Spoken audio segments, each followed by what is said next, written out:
Hebreus capítulo 4.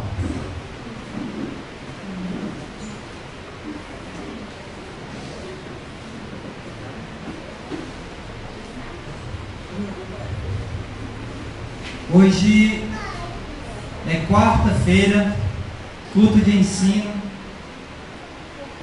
e nós estamos estudando a carta aos Hebreus. E hoje nós iremos estudar a partir do versículo 1 do capítulo 4. Hebreus capítulo 4, a partir do versículo 1, se você achou, diga amém.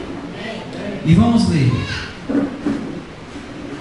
Diz assim: portanto, ainda que nos tenha sido deixada a promessa de entrarmos no seu descanso, temamos que alguns de vós pareça ter falhado, porque as boas novas também foram pregadas a nós, assim como a eles. Mas a palavra da pregação de nada lhes aproveitou, porque não foi acompanhada pela fé nos que a ouviram. Porque somos nós os que temos crido, que entramos no descanso, conforme ele disse: assim jurei na minha ira, não entrarão no meu descanso, embora as suas obras estivessem completas desde a fundação do mundo. Pois em certo lugar ele assim se referiu ao sétimo dia, e no sétimo dia Deus descansou de todas as suas obras. E nesse mesmo lugar diz outra vez: não entrarão no meu descanso. Portanto, visto que restam alguns para entrar, e aqueles a quem antes foram pregadas as boas novas não entraram por causa da desobediência, determina outra vez certo dia, chamado hoje, depois de passado tanto tempo, ao dizer por intermédio de Davi, como já havia sido falado antes: hoje, se ouvirdes a sua voz, não endureçais o vosso coração. Pois Deus não teria falado depois disso a respeito de outro dia, se Josué lhes houvesse dado descanso. Portanto, ainda resta um repouso sabático para o povo de Deus. Pois assim como Deus descansou de suas obras, aquele que entrou no descanso de Deus também descansou das suas. Vamos orar. Santo Deus e Pai amado, nós te bendizemos, engrandecemos o teu nome, pela tua graça que foi derramada em cada um de nós, pelo teu favor que nos alcançou. Nós queremos nessa noite te render toda a honra, glória, louvor e exaltação que o Senhor merece, Pai, e só o Senhor merece. E nesse momento que, como igreja, nós estamos reunidos, e estando reunidos nós cantamos louvores a Ti, ou seja, nós Te adoramos através dos louvores. Nesse momento nós gostaríamos de ouvir a Tua palavra e aprender dela, para que em aprendendo da Tua palavra possamos sair daqui cristãos mais firmados na verdade do Senhor, na verdade do Teu Evangelho, e possamos assim, não apenas aqui, mas para além daqui, Te adorar em espírito e em verdade no nosso dia a dia, Pai, na nossa casa, no nosso trabalho, na nossa vizinhança, enfim, para que verdadeiramente, aprendendo do Senhor, possamos colocar em prática e viver um Evangelho verdadeiro, ou melhor, viver a partir do Evangelho de verdade, não com máscaras, não de fachada, mas sermos cristãos autênticos para a glória do Teu nome. É que nós oramos, Te bendizemos e Te agradecemos em nome de Jesus. Amém, Senhor. Nós estamos, como eu iniciei falando aqui, estou me sentindo aqueles caras que dá no jornal, né? Aquela ali, agora é aquela. Quando acender, você vai virando. Falta aquele, como é que chama aquele negocinho que a gente vai vendo? teleprompter, é que chama? Vai passando a letra e você vai lendo. Enfim, tem nada a ver, né? Enfim, continuando. Nós estamos estudando o livro de Hebreus e a gente vem vendo que o autor da carta aos Hebreus, ele vem exaltando Jesus. Ele vem dizendo que Jesus é superior à lei do Antigo Testamento, e ele já falou que Jesus é superior aos anjos, ele já falou que Jesus é superior a Moisés, no capítulo 3. E ele, no capítulo 3, que a gente viu na semana passada, que a gente viu todo o capítulo 3, na primeira parte, do versículo 1 ao 6, o autor de Hebreus, ele vai falar justamente da superioridade de Jesus em cima ou em relação a Moisés. E do versículo 7 até o versículo 19, ele vai fazer uma comparação, ou ele vai usar como exemplo o povo lá no deserto.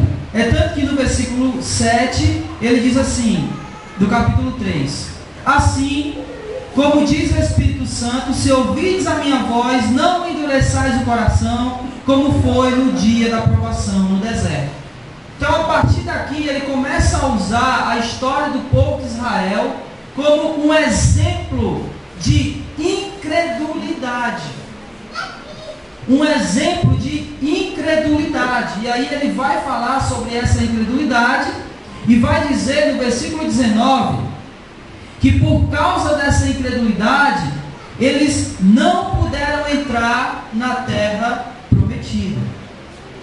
Mesmo depois de ver todos os milagres que Deus havia realizado, o povo não entrou na terra prometida. E ainda nesse pensamento, ainda nessa comparação, é que o autor da carta aos Hebreus, ele entra no capítulo 4.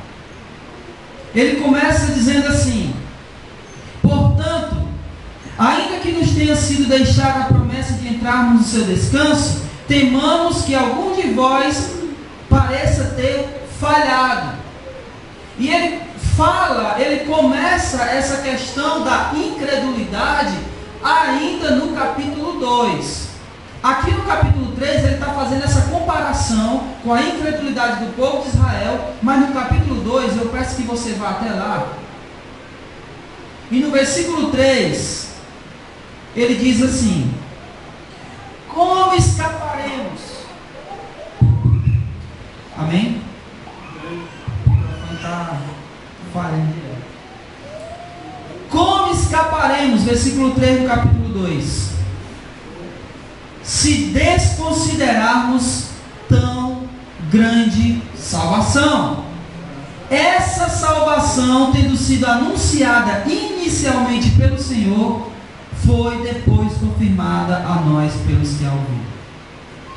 Então eu queria que você atentasse para isso, porque o que o autor da carta está tentando dizer aqui para os seus leitores é que mesmo depois deles terem passado, ou presenciado, ou ouvido a respeito das coisas que Jesus fez, e tendo ouvido das coisas que Jesus fez, e não apenas das que Jesus fez, mas do que os seus discípulos fizeram depois dele, mesmo assim, esse povo aqui, esses irmãos aqui, estavam querendo voltar atrás, estavam querendo abandonar a fé.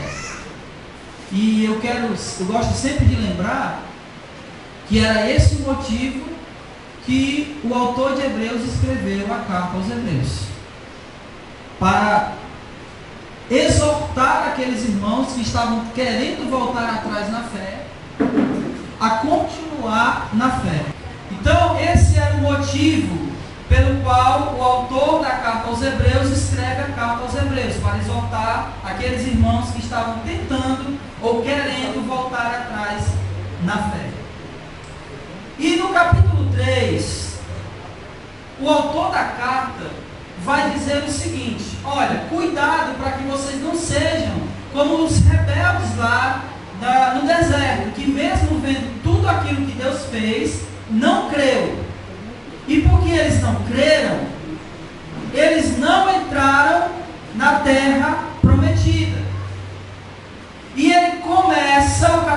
4, nessa mesma linha de raciocínio, ainda falando da terra prometida, só que ele usa uma outra palavra para isso.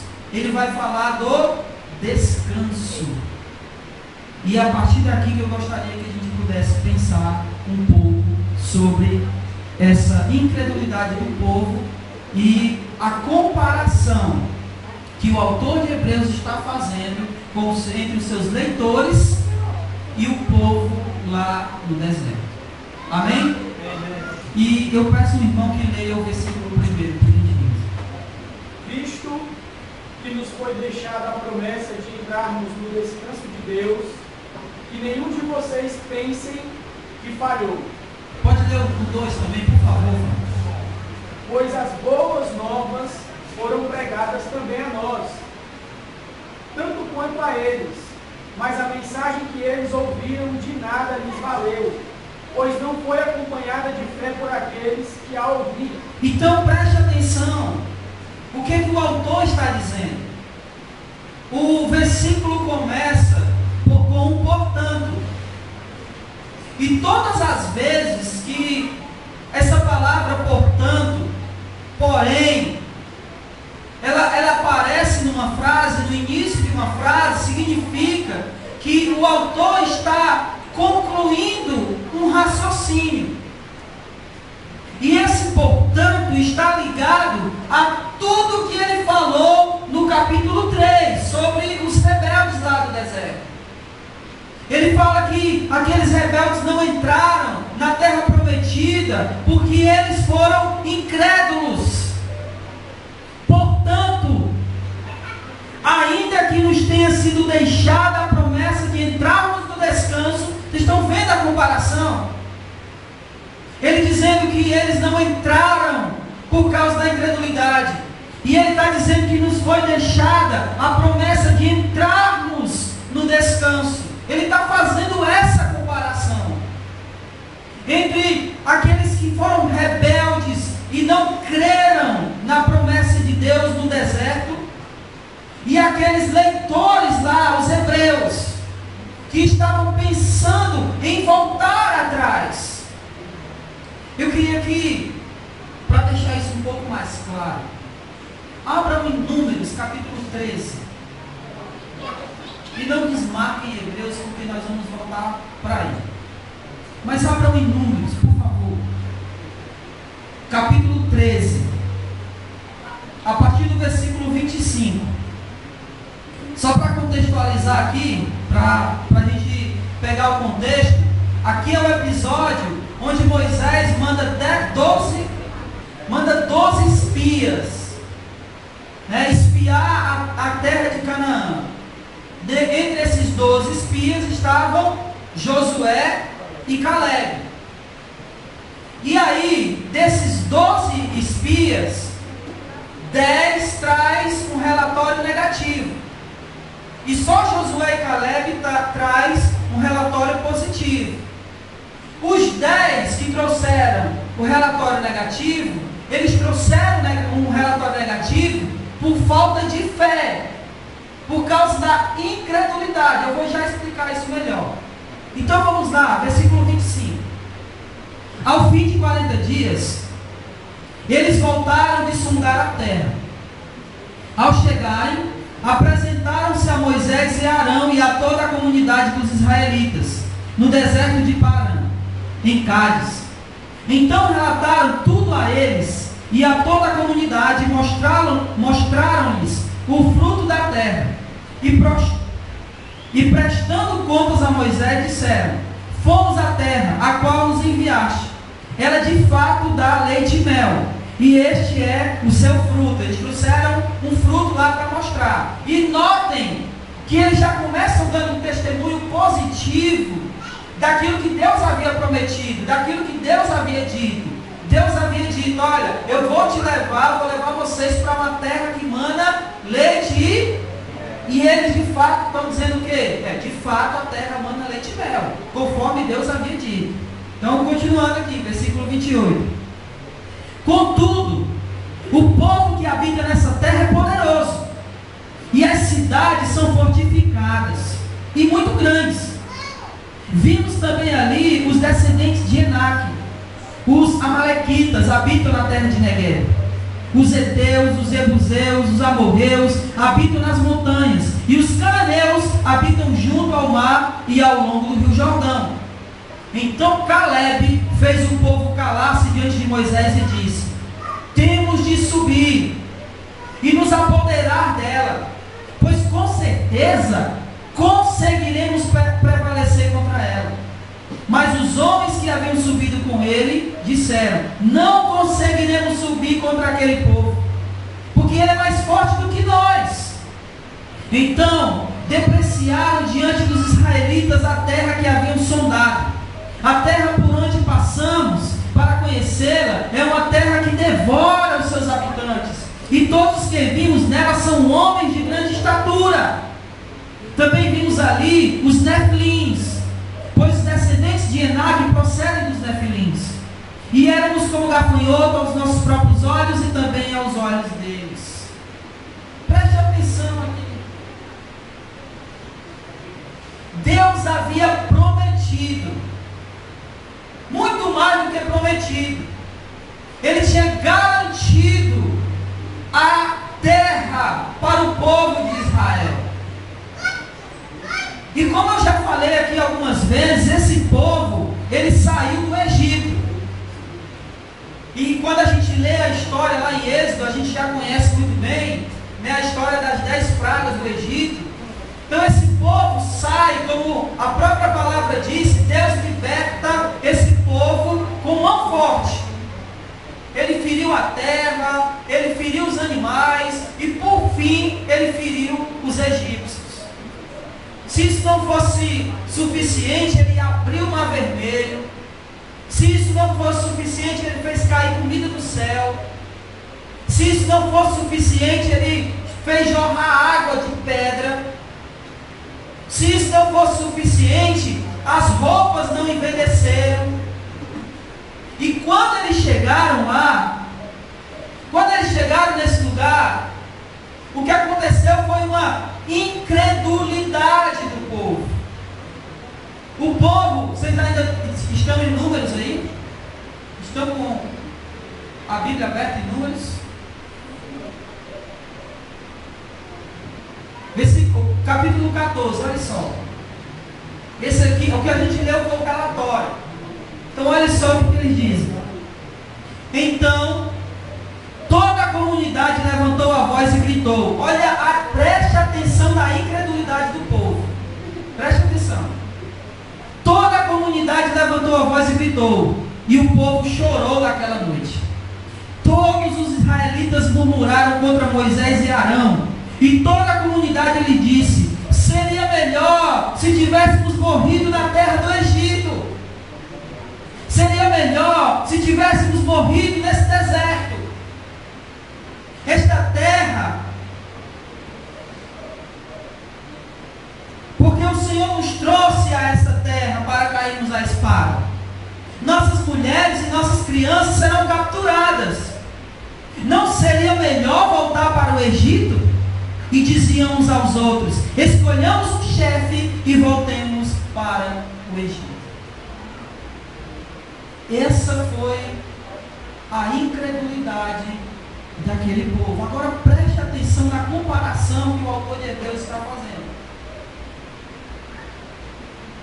O povo não creu na promessa de Deus de que eles iriam entrar na terra prometida e aquela terra seria deles. E a incredulidade deles foi tão grande que eles quiseram fazer o quê?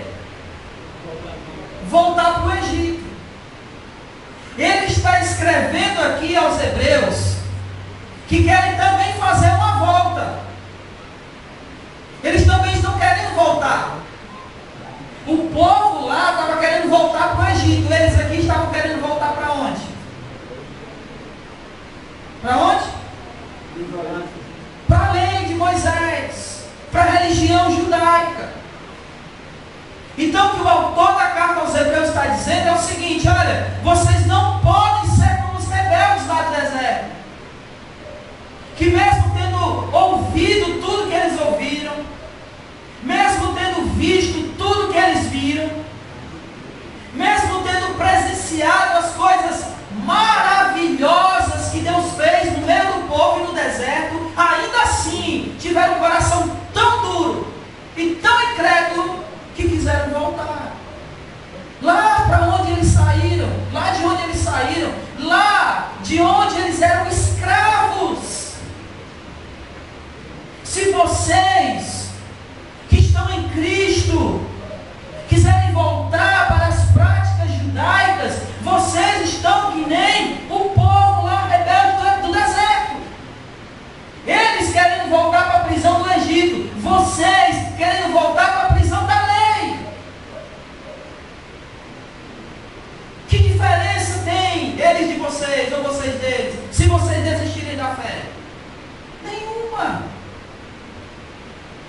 querem voltar para a prática da religião judaica farão por incredulidade.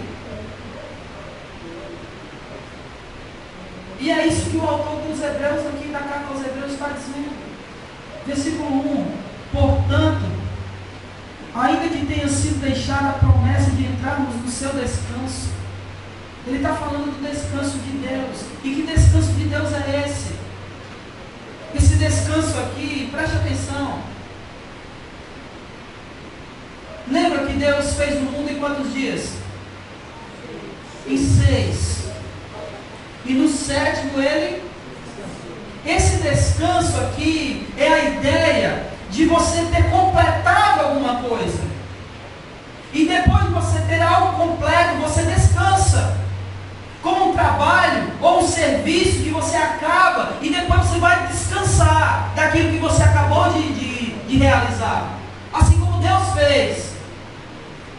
Então a nossa vida cristã é como algo que nós estamos completando. Paulo se refere à vida cristã como uma carreira. Ele nos diz isso, né? A carreira que me está proposta.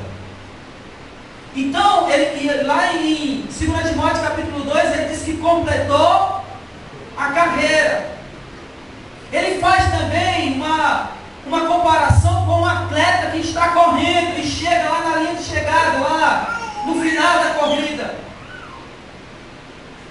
E depois que esse atleta, ele termina o percurso, o que ele vai fazer? Ele vai descansar. Então a ideia de entrar no descanso é uma ideia de completar algo, e depois daquele algo estar completo, entrar no descanso, entrar no repouso, tal qual Deus. E o autor está dizendo que essa promessa do descanso está aí, está perante nós, que é a promessa do descanso eterno. Mas aí, ele está dizendo o seguinte: eu temo que algum de vocês possa falhar e não chegar ao descanso. Ainda que o descanso de Deus esteja aí, mas o meu temor é que vocês não entrem, porque vocês descreram no descanso de Deus. E descrendo nesse descanso, vocês queiram voltar às práticas judaicas. Às vezes eu fico imaginando, se nós verdadeiramente cremos nesse descanso de Deus. Às vezes eu fico imaginando se esse descanso que nós teremos, que é a vida eterna, ele satisfaz o nosso coração, se ele nos motiva, ou se nós somos tão incrédulos quanto a esse descanso, que não estamos querendo voltar às práticas judaicas, mas às vezes estamos querendo voltar à nossa vida antiga, porque nós não cremos totalmente de todo o coração nesse descanso, nessa promessa que Deus fez de vida eterna.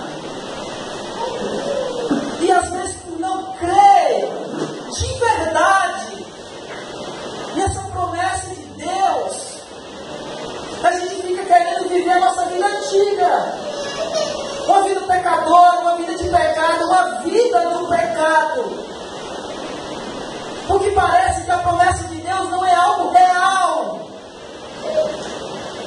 porque parece que a promessa de Deus não é algo que a gente pode tocar, não é algo que está aqui na nossa frente. Por não estar na nossa frente, parece que a gente descrê dessa promessa. E ao descrer da promessa, a gente quer voltar à nossa vida antiga. Eu não sei se vocês lembram, mas semana passada eu citei Agostinho, que diz que a incredulidade é a mãe de todos os pecados. E até disse que Eva, antes de pecar, ela descreu. E ela descreu em quê?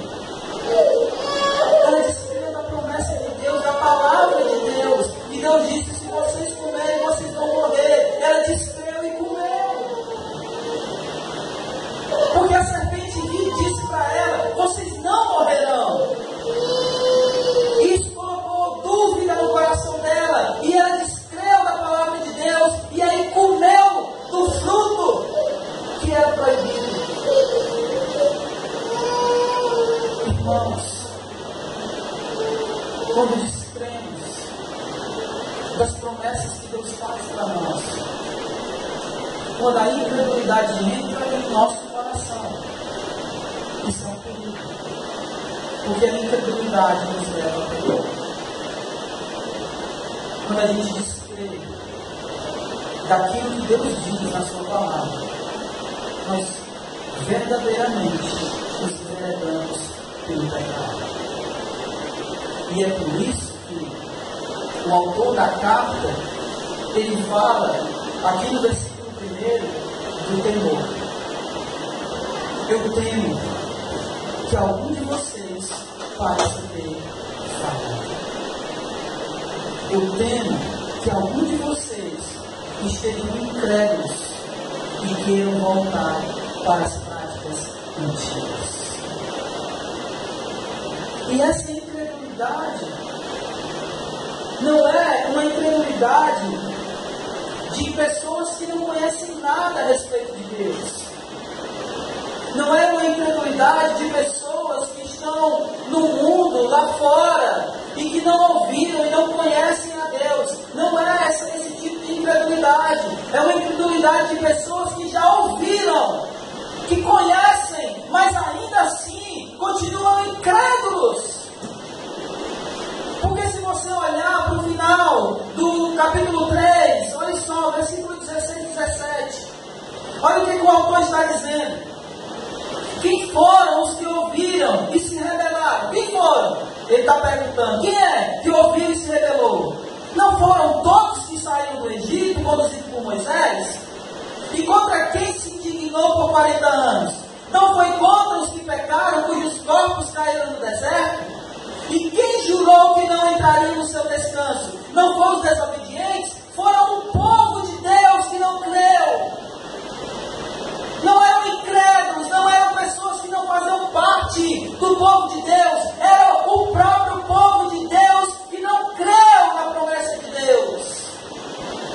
E ele está dizendo no versículo 2 do capítulo 4, porque as boas novas também foram pregadas a nós.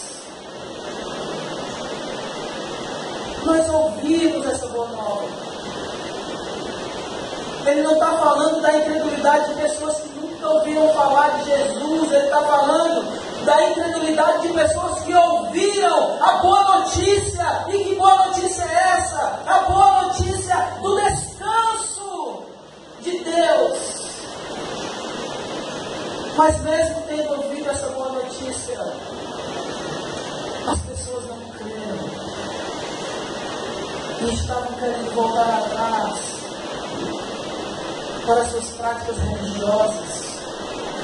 E o autor está dizendo: eu temo que vocês não tenham crido e pareça ter falhado quanto à fé de vocês. Versículo 2 ainda. Porque as boas novas também foram pregadas a nós, assim como a eles. Mas a palavra da pregação de nada lhes aproveitou, porque não foi acompanhada pela fé nos que a ouviram. O Evangelho, ele só faz efeito naqueles que creem. O Evangelho só muda o coração do homem quando ele crê no Evangelho. Então o Evangelho não faz efeito nenhum nos incrédulos. É isso que ele está dizendo. Se não crê, não faz diferença. Não adianta a gente conhecer toda a história do povo de Israel. Não adianta a gente conhecer 2000 anos de história da igreja. Não adianta a gente conhecer sobre os milagres de Jesus. Não adianta nada disso se a gente não crê. Se isso não vier acompanhado de fé, não tem absolutamente valor algum. É necessário crer em Deus e nas suas promessas. Caso contrário, são palavras jogadas ao vento. São conhecimentos que não fazem diferença nenhuma. É isso que o autor está dizendo. Nada lhes aproveitou porque não gerado pela fé sem ouvir. Eles ouviram. Ele está falando isso, olha, o povo lá ouviu a boa mensagem, ouviu as boas novas. O povo do deserto ouviu, assim como nós. E eles não entraram na terra prometida, por quê? Porque a palavra que foi pregada para eles não foi pregada, não teve fé por parte deles. E se não tiver fé também pela nossa parte, nós seremos como eles. Eles não entraram na terra prometida e nós não entraremos no descanso de Deus. Amém? Amém. Versículos 3 ao 5, por favor. Nós, porém, entramos no descanso, conforme Deus tem dito. Assim jurei na minha ira, não entrarão no meu descanso, embora certamente as obras estivessem concluídas desde a fundação do mundo. Porque em certo lugar, assim disse o tocante ao sétimo dia, e descansou Deus no sétimo dia de todas as obras que fizeram. E novamente no mesmo lugar, não entrarão no meu descanso. Ele está falando uma coisa interessante aqui. Ele está dizendo, olha, porque fomos nós, os que têm crido, que entramos no descanso. Ele está começando a fazer uma coisa aqui, que ele vai deixar um pouco mais clara lá na frente. Ele está comparando os descansos. Porque a geração de incrédulos, lá, os rebeldes, eles não entraram na terra. Mas teve um povo que entrou. Então, se Deus havia prometido aquele descanso, os incrédulos lá, aquela geração que não creu, não entrou. Mas os que creram, entraram. Só que ele está dizendo aqui que nós, os que cremos, é que verdadeiramente entramos no descanso. E ele está dizendo que o descanso não é aquele descanso do povo lá na terra, mas o descanso do último dia. Ele está apontando para frente. Ele está falando, porque somos nós o que temos crido, que entramos no descanso. E aí ele vai explicar, citando a passagem aqui, assim jurei na minha ira, não entrarão no meu descanso, embora as suas obras estivessem completadas desde a fundação do mundo. Essa promessa de Deus, ela não é de agora. Esse plano para o descanso eterno, e quando eu falar descanso eterno, ouçam e entendam como vida eterna e salvação em Cristo Jesus. Esse plano de salvação, de descanso, ele foi feito desde antes do mundo existir. Não é de agora. Como alguns pensam, olha, depois que o homem pecou, aí Deus começou a colar um plano. O plano já existia antes de Deus criar todas as coisas. Uma vez alguém me perguntou assim, Deus tentou trazer o povo de todas as maneiras, não foi? Primeiro ele tentou trazer com os juízes. Não, primeiro ele tentou trazer o povo com os patriarcas, depois com os juízes, e depois com os profetas, com os reis. E aí, como ele não conseguiu trazer o povo de jeito nenhum, ele mandou Jesus. Como se Deus estivesse, sabe, errando direto. Ixi, não deu certo, agora eu vou criar um novo. Ixi, agora não deu certo, vou criar de novo. Ixi, não. O plano de Deus, ele foi feito antes da fundação do mundo. O homem nem havia pecado, mas Deus já tinha um plano de resgatar ele. Isso é maravilhoso, porque nos mostra que Deus está conduzindo todas as coisas. Ele não foi pego de surpresa de nada, nunca será. Deus está no controle de tudo. E nós só temos que ter fé. Porque se Ele está no controle de tudo, Ele prometeu um descanso. Amém? Então esse descanso vai acontecer. A gente precisa crer nessa palavra que Ele falou, porque assim como Ele prometeu para o povo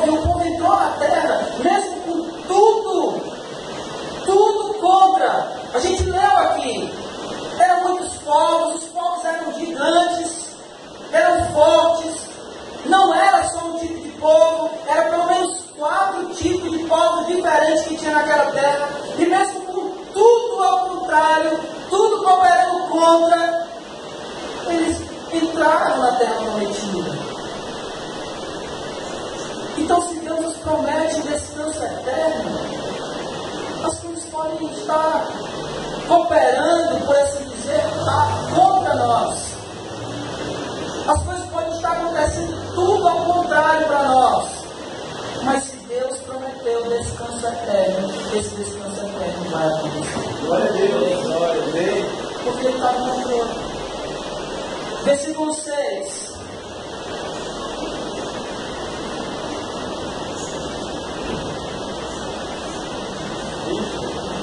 Deus promete que alguém entrará entre eles, e que aquele primeiro foram pregadas boas novas, não entrarão por causa da desobediência.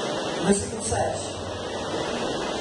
Determina outra vez um certo dia, hoje, dizendo ou ladeira. Muito tempo depois, como ele sabia, hoje, se ouvir a sua voz, não endurecerai o vosso coração. Olha o que ele está dizendo no versículo 6. Portanto, visto que restam alguns para entrar, e aqueles a quem antes foram pregadas as boas novas não entraram por causa da desobediência. Restam ainda alguns para entrar. O que ele havia falado no versículo 3 é que nós, o que cremos, é que já recebemos o descanso. Só que esse descanso não para em nós. Não é uma promessa só para nós. É uma promessa para qualquer pessoa que crê. Ainda há pessoas para entrar. Ainda há alguns para entrar. Não é uma promessa fechada, restrita a um grupo. É uma promessa feita para todo aquele que crê nas boas novas que são Jesus. E a promessa do descanso eterno. É isso que ele está falando. E aí no versículo 7 ele diz: determina outra vez um certo dia chamado hoje. É muito interessante isso que ele fala. Determina outra vez certo dia chamado hoje, depois de passar tanto tempo, ao dizer por intermédio de Davi, como já havia falado, hoje, se ouvirdes a sua voz, não endurecerás o vosso coração. Ele está falando o seguinte: olha, lá, Deus já havia dito, se vocês ouvirem a minha voz hoje, não endurecerás o vosso coração. Ele está dizendo, olha, mas Deus está fazendo isso outra vez. Lá ele diz, hoje, se ouvirem a minha voz, não endurecerás o vosso coração. Esse hoje, ele está dizendo, está se repetindo agora.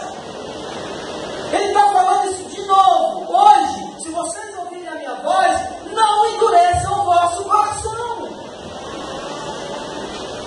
Ele falou isso para o povo lá, e ele está dizendo de novo, é isso que ele está falando aqui. No dia que se chama hoje, agora, nesse momento. Se você ouvir a voz de Deus, não endureça o seu coração. Como geralmente se diz, né? Deixa Deus falar contigo. E é verdade, deixa Deus falar. Deixa a palavra de Deus falar o seu coração. Não endureça ele.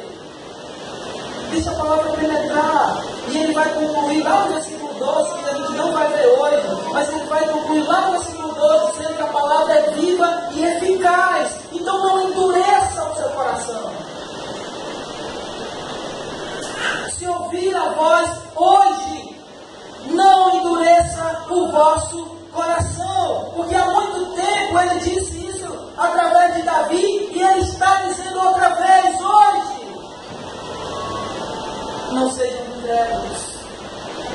Ele está sempre repetindo isso. Não sejam incrédulos, como foram incrédulos os rebeldes do deserto. Versículos do 8 ao 9.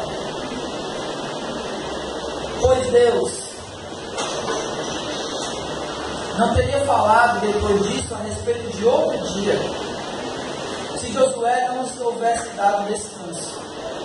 Portanto, ainda resta um repouso sabático para o povo de Deus. Olha o que ele está falando.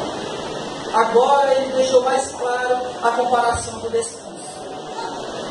Ele está dizendo o seguinte: se Deus em Josué já tivesse dado um descanso para o seu povo, ele não estaria prometendo outro descanso.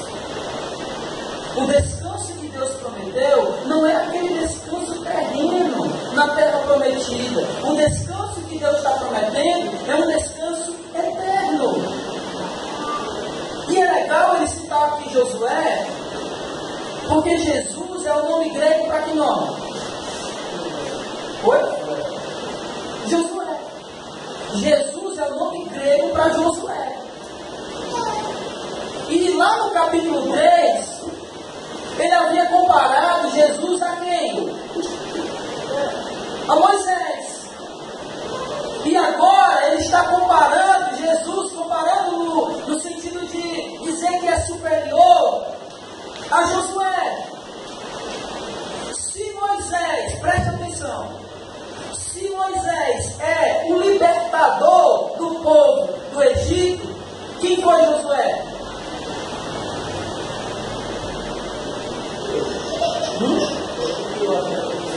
Josué foi aquele que fez com que a promessa fosse cumprida. Foi através de Josué que o povo conquistou a terra. Então, por intermédio de Josué, o povo conquistou a promessa da terra. Só que em Josué, o povo conquistou uma promessa física, terrena. Mas Jesus é superior. Porque a promessa que Jesus garante não é a promessa de uma terra física, mas é uma promessa de uma terra espiritual, a vida eterna, o descanso eterno em Deus. Por isso a promessa é maior. Por isso, Josué, que foi aquele que garantiu a entrada na terra, Jesus é aquele que garante a entrada no descanso eterno.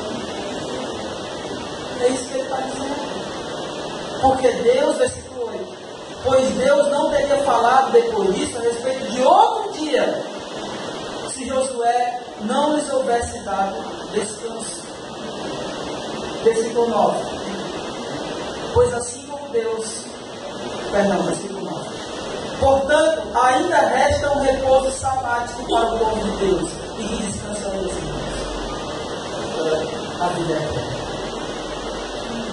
Josué deu ao povo um descanso aqui na terra, aqui nessa terra. Mas Deus, em Jesus, nos promete um descanso eterno.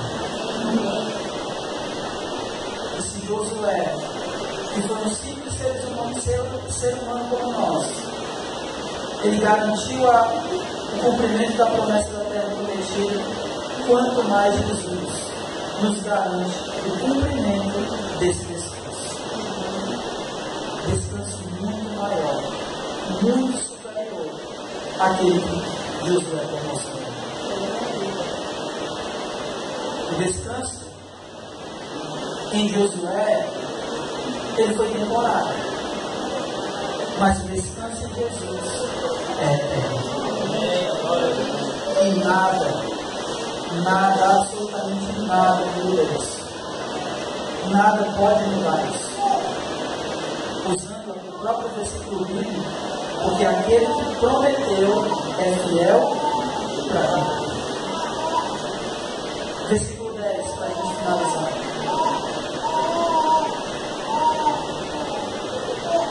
Portanto, só quero ler os versículos errados. O 10. Pois assim como Deus descansou de suas obras, aquele que entrou no descanso de Deus também descansou das suas. Eu sei que o texto ele está dando a ideia de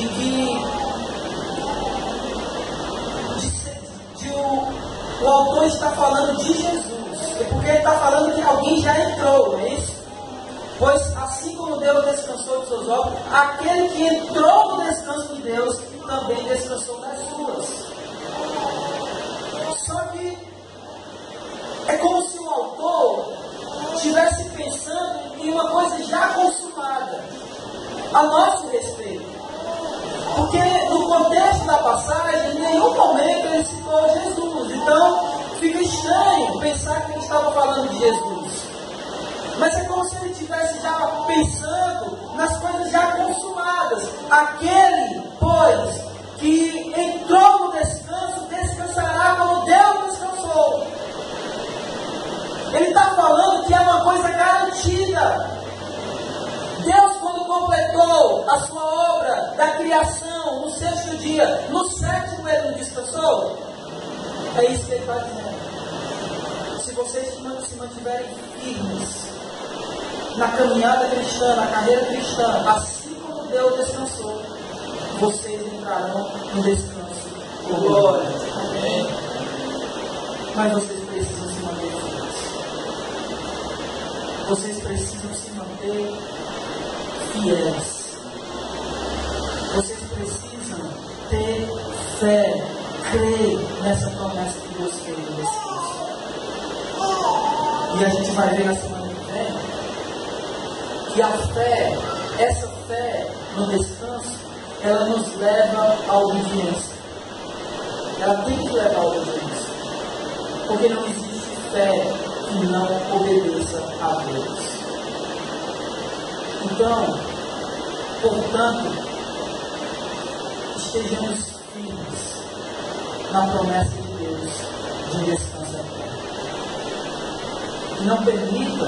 Não permitamos, venhamos percorrer a nossa carreira de tal maneira que a incredulidade não penetre no nosso coração e a gente duvide da promessa de Deus e aí venha querer voltar atrás, querer viver a vida antiga, querer viver novamente aprisionado pelo pecado, mas verdadeiramente crer que Deus prometeu um descanso para nós, se nos mantivermos fiéis. Ele prometeu um descanso para nós. Esse descanso está aí. Como diz o versículo 1. Olha, o descanso está aí. Mas esse descanso é para aqueles que se mantiverem fiéis na promessa de Deus. Que Ele vai cumprir tudo o que prometeu. Inclusive a promessa de Deus. Ele disse que ele ia voltar. E ele voltará. Aleluia! Glória! E quando ele voltar, aqueles que perseverarem até o fim entrarão no descanso de Deus. Glória a Deus! Vamos ficar de pé.